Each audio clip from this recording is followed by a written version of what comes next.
Renowned Australian feminist, educator and business leader Wendy McCarthy is here to share her insights on the importance of taking a long view towards women's health. Wendy's career spans over 6 decades. She's been instrumental in advancing women's rights, education, public health and civic leadership in Australia. It's a true privilege to welcome her to the stage. Please welcome Wendy McCarthy.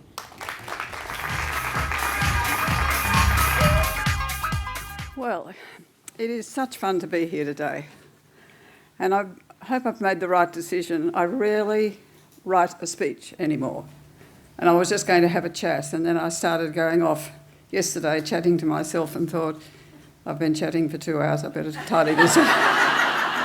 Tidy it up. Thanks, Women's Agenda. I have to say it's an enterprise that I am totally in love with, so I'm thrilled to be here as their guest.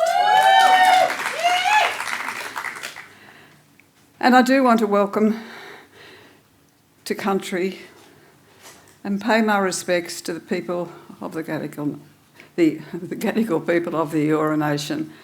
I've said that so many times, and every time I just try and think, is there something that I can add to it that makes it a bit better? The answer is fundamentally no, other than to say we must applaud the fabulous emergence of so many young First Nations women as leaders in our country. Unbelievable for someone of my age. So today I want to talk about what I know about health and staying alive after 8 decades. Born as Wendy in Wonderland, and basically called that because everyone in my sort of time was called Wendy, which was Peter Pan's sidekick, and Peter Pan was the main event in Neverland. But I've now officially moved to Wendy in Oldenland. It's new territory. I've become an insider, recognising the truth of all those who say with anger and despair, they'll know what it's like when they're old.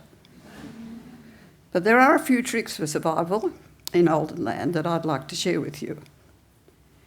The first is that it all needs to be about you once you get to Oldenland, because no one else cares that much. They love you, but it's not active. And that's okay, we've had our turn. But you need to put yourself first, and you need to keep using your voice for better health. And that's a very important part of your life. Change doesn't happen without community support. In my lifetime, the changes I've been involved in have come from personal experiences turned into political debates. If it doesn't matter to me, and I can't find a group who think it matters, I move on to something else, because I want change to happen for everyone. I learned from the Bible of women's health. I'm probably the only one old enough to have known it, but it was such a wonderful book called Our Bodies, Ourselves, written by the Boston Women's Health Collective and published in 1971. The most interesting thing about it was the first significant publication where women decided to take into their own hands research, meeting, diagnoses, rights, reproductive rights, and take charge of women's health as a separate entity. Now, we're not there yet, and maybe we don't know where there is, but whatever it is, we're well on the way. And the message of this book, and I was looking at it last night and I thought I can hardly turn the pages because it's so fine now and so granular, a bit like me. Learning to understand, accept and be responsible for our physical selves, we are freed of preoccupations and can start to use our untapped energies if we work together. Our images of ourselves are on a firmer base. We can be better friends and better lovers, better people, more self-confident, more autonomous, stronger and more whole. There are many parts of our lives over which we have little say. It begins with the lottery of birth, which includes the birthing experience and geography.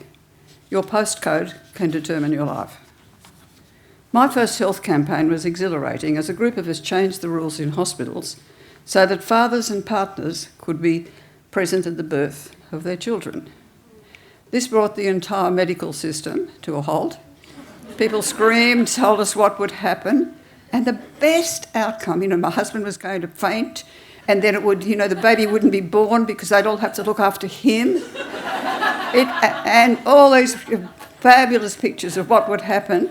And even some of our aunts and mothers said, but your husband would see you down there.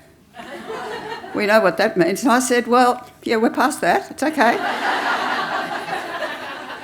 But when we had a win, we realised that winning gave us the courage to stay active in reproductive health. And it was the first big win, apart from education. I'm talking about health today, getting girls to stay longer at school, but that came a bit later. It was one of the greatest thrills of my life because it led me to family planning, and I worked in family planning then for 10 years. And during that time, I ran various abortion campaigns. And the group I started writing with, none of this is just about me, even though I'm telling you to do about me. Every me has to be there. But you do things collectively, you've got a much better chance of understanding and changing the rules. For me, one of the great things was the passage of the Reproductive Health Care Reform Bill in New South Wales in 2019, which removed abortion from the criminal code. And probably most of you didn't know that until then, for 80 years, abortion was on the criminal code, and if a woman was found to have an abortion, both the doctor and the woman were entitled by the system to be jailed for 10 years. Now, those of us who had backyard abortions like me, but I'm not going to segue into that experience, just to let you know, I'm speaking with authority, we decided we have to change that. And that very same group who worked on that we came together in 1970, 68 really, in the birth of the first children. If you can choose how you have children, where you have children, you should be able to choose when you have children or if you want to have children. Seemed very obvious to us. But we have stayed on that campaign for 50 years. We were determined to never let it go. We don't eat with each other very often. We have a coffee, we stay in touch with each other, but we stay vigilant about health. It's a bit like a sort of book club where we talk about it and we follow American writers, and of course we followed all the American things, because what I know, and this is a big thing I know, without vigilance, nothing is ever won forever. And that's how the whole of American women's health, gone. Overseas aid. I nearly came with my beautiful red brooch, which Bono gave me, which is just a nice name drop, for working in HIV/AIDS for 7 years. And I don't think they're rubies, but it's very red and it's very pretty. And I think about the connections that are made with people of goodwill who want to see the world a better place as they see it. And I'm glad that I've had an impact on many health practices in this country. When invited to participate, I always say yes and think about it later, apart from sex. That is truly not consent. And I have frequently found that it is not rocket science, but a way of keeping women out. Because what the men said to me who wanted me, and the first one was a New South Wales minister, is, how come you think you know everything, you and all those women who talk about women's health and education, blah, blah, blah, blah, blah, but you won't come inside the tent and talk to us about it? And I thought that's fair. Of course. So I said yes. And then he said, have you got a university degree? And then I knew he knew nothing about me. He just knew I was a pest. And so if he put me inside the tent while we were changing the rules, he thought he would control me. What a mistake. I've been an advocate for better health education and chaired endless health commissions. I've worked for 20 health ministers. But there are still two major determinants of a good life. When 70% of the world's poor are female, their children go with them. No one says, would you mind leaving the children with me? No. This is the cycle we need to break. Life is a risky business. The Dean of the Medical School at Melbourne University would remind first-year medical students to think in terms of life is just a terminal illness. Weird, isn't it, really? But we need to keep taking a long view, because it's only with the long view that you have a chance to move around the ideas and the situations in your head and see if you want to be with them. Recently I was invited to Fiji to follow up an event after a 2-year break. And I love this group and they're brave at the things they're doing, but I decided I couldn't do it. And I wanted to tell you why. I felt I should share with the group my reasons for not being able to join them, and I now want to share them with you. And can we put that slide up, please? The beautiful? Yes.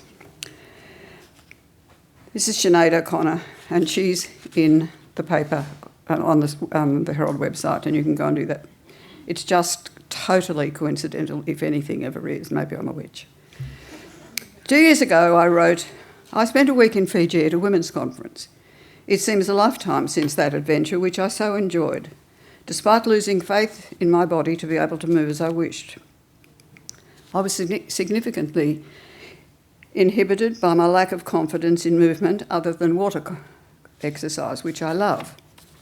In hindsight, I realised that I was carrying a lot of grief, stored since the death of my husband, whom I adored 8 years prior, after a 60-year marriage. I came home with new resolve to invest in my health, to learn to put me first. This is never easy. It's been painful and challenging along the way. My first task was to improve walking and find new strength in my legs. I preferred to avoid another knee construction and instead found an alternative plasma treatment, and it worked.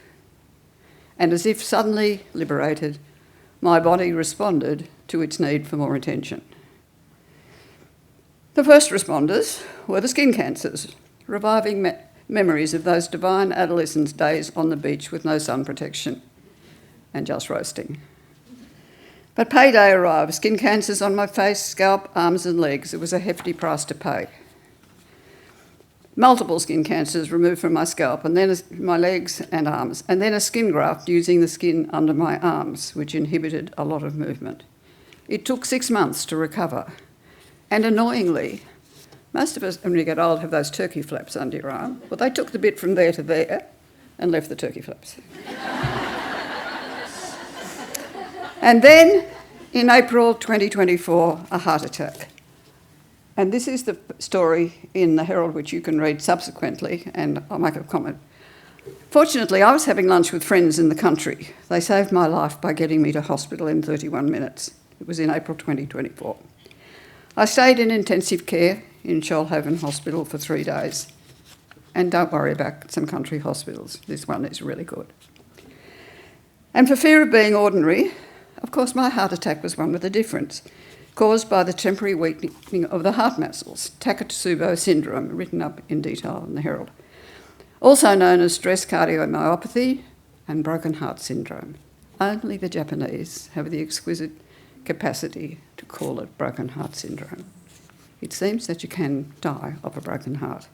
It was identified as a medical syndrome in 1990 and can occur when a person experiences severe emotional or physical stress.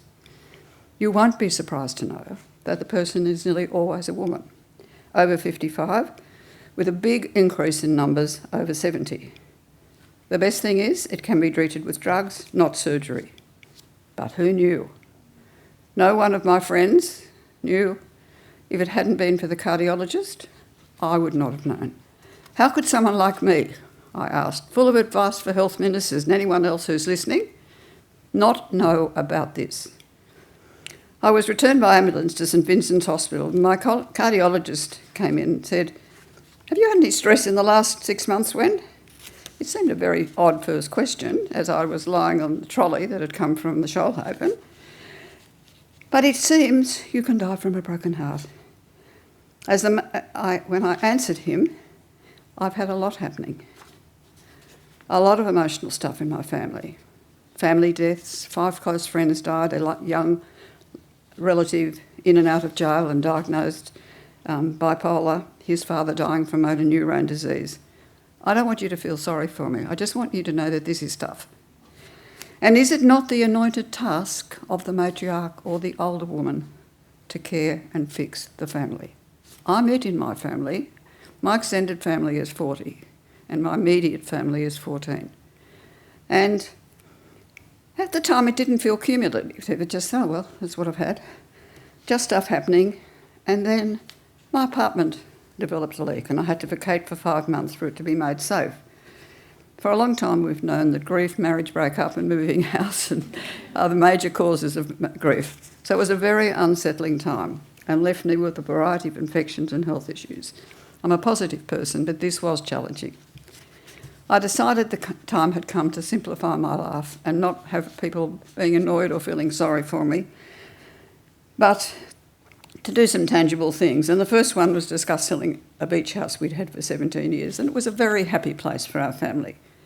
But guess who managed it? Me. But it was hard to leave. However, I'll just turn the page.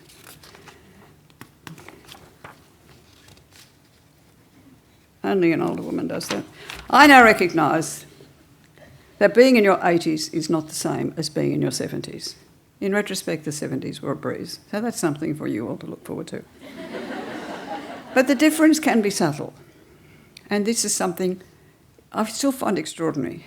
A task you managed easily on, say, Tuesday, like just doing up your shoelaces and running out the door, become a challenge on Wednesday.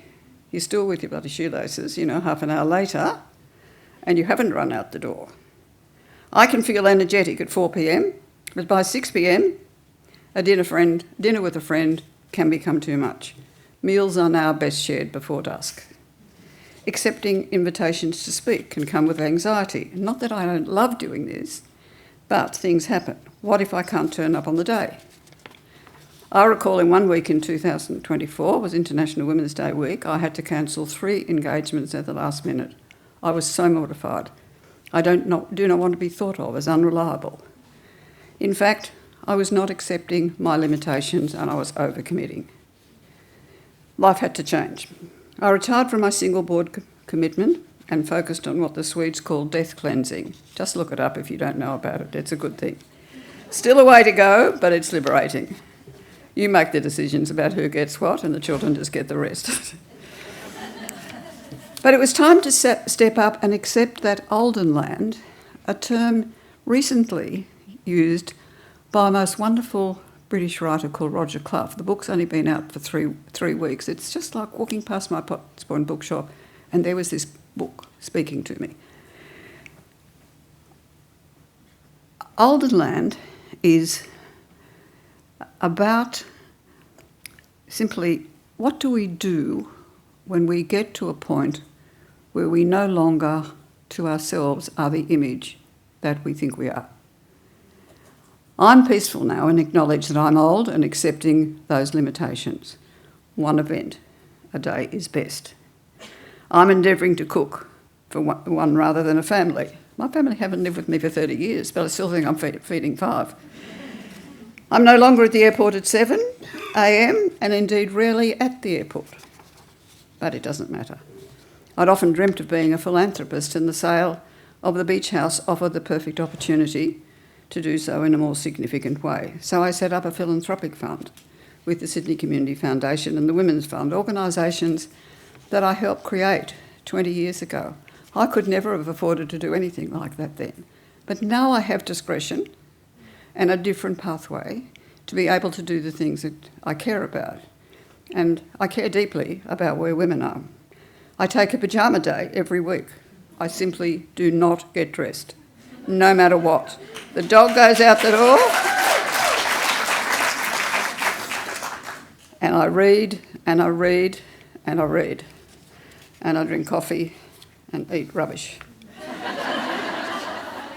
Closer to home, I do chair the body corporate of my apartment building, which can be challenging as it's filled with mostly old white men. However, I have made a decision to stay in this property for as long as I can. I've been homeless with my family at various times in my life, and I saw my mother struggle with that. And I know the pain of it, and I know the importance of to have the capacity to centre yourself in a place called home, where you are safe. The this is the last place now that I shared with my husband Gordon, and it feels a happy and safe place for our family. There are many stories in the wall. I hope to leave some as well. It's almost 100 years old and commands respect. It is a place which likes a book launch, a new campaign, a long lunch and privacy for mentoring, and is where I now live as an older woman with Daisy May, my miniature schnauzer, who has her own opinions.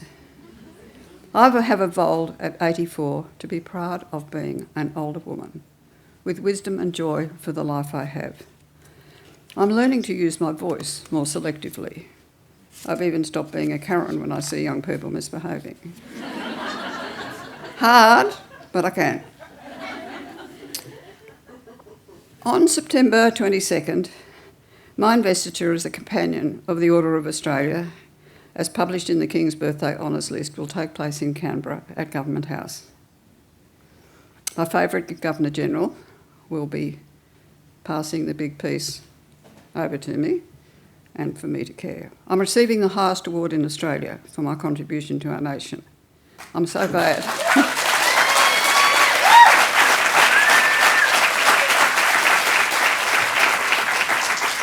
This was so unexpected and so humbling, energising and thrilling. And I had an award 30 years ago. It never occurred to me that you got another one. So this was very exciting. And my citation read, "For eminent service to children and youth, to business, to health, to the arts, to the community and women's leadership." It could equally have read, "For risk-taking and challenging the status quo over many areas and over time. For going where people told me I was not qualified and almost certainly would fail." It's the story of many women. And it offers new thinking in ways to honour women, because traditionally these are the awards of the professions and defence forces and so on. It's unusual for someone like me to get an award at that level, and it feels good. I will have my immediate family with me, including my 3 children, their partners, 2 sisters and 5 grandchildren. In a sense, my last sort of effort is this. That number exceeds the traditional limit of 3 guests. I asked that my family could come with me, all of them. It was very tricky for the very fabulous young woman who runs the awards and so on to say no, and quite a few people have said effusively, if you get the AC, you can do anything you want. I thought, well, I'm going to do something I want. So I asked again that my family come with me. They went, A public life, though, can be very challenging for a family. Like the kid who said to one of my sons, "Your mother kills babies." "Oh, does she? I don't know about that," he said. Well, my family enabled my public life. I couldn't have done it without them. I needed them with me. And so, as my last change act in the formal governance of this community, I've managed to score 14 of my family at my...